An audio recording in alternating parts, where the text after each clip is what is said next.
ৰজা এক আছিল ডাঙৰ ৰজা শুনা বৰ মজা শুনা বৰ মজা 2 দিন 2 ৰাতি 2 দিন 2 ৰাতি বেমাৰতেৰে ধাৰি পাতি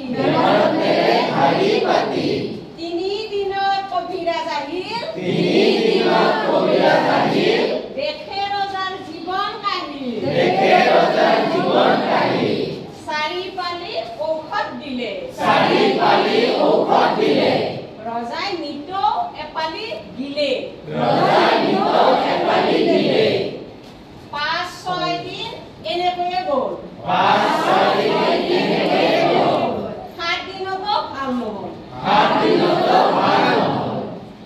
দিনত লগাই মাত ৰাণীয়ে দিলে গৰম ভাত